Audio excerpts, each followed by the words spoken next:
Hi மக்களே, நான் தான் உங்கள் ஜாவா ஜாக் பேசுகிறேன் மக்களே. ஃபர்ஸ்ட் ஆஃப் ஆல் இன்றைக்கி நம்ம பார்க்க போகிற ப்ராப்ளம் என்னென்னா மக்களே, இதுவும் ஒரு ட்ரிக்கி இன்டர்வியூ கொஸ்டின், 3+ இயர்ஸ்க்கு கேட்ட கொஸ்டின் மக்களே. Integer a = 127, then integer b = 127 கொடுத்துருக்கேன் மக்களே.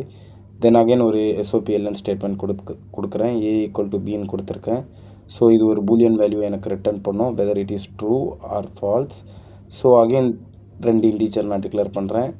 Integer c = 128, d = 128. Then again நான் வந்து c = d செக் பண்ணுறேன் மக்களே. ஸோ இதுவும் எனக்கு ஒரு பூலியனை ரிட்டர்ன் பண்ணுறோம்.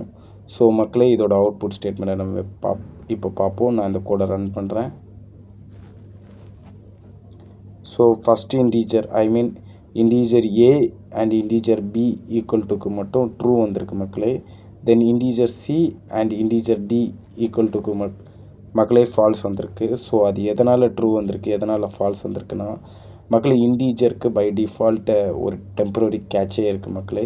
ஸோ அந்த கேட்சோட ரேஞ்ச் வந்து -128 to +127.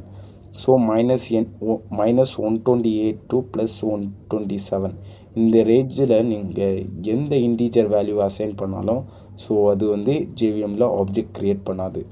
பை டிஃபால்ட் இன்டீஜருக்கு ஒரு கேட்சே மெமரி இருக்குது ஜேவிஎம்மில். ஸோ வந்து இந்த ரேஞ்சிற்குள்ளே நமக்கு ஆப்ஜெக்ட் க்ரியேட் பண்ணாது.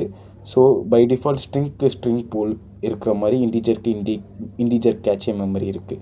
ஸோ ஆஃப்டர் 128 வரும்போது இது வந்து ஆப்ஜெக்ட் க்ரியேட் பண்ணும். ஸோ இது ரெண்டுமே வேல்யூவை டிக்ளேர் பண்ணாது, ஆக்சுவல் ஆப்ஜெக்டை டிக்ளேர் பண்ணும். ஸோ அதுதான் c = dன்னு வரும்போது ஃபால்ஸ்ன்னு வந்துச்சு, a = bன்னு வரும்போது ட்ரூன்னு வந்துச்சு.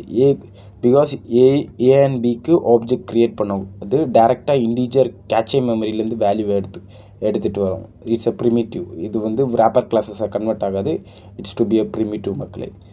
ஸோ அவ்வளோதான் மக்களே இந்த இன்டர்வியூ கொஸ்டின்ஸ். பிடிச்சிருந்தா லைக் பண்ணுங்கள், சப்ஸ்கிரைப் பண்ணுங்கள். தேங்க்யூ.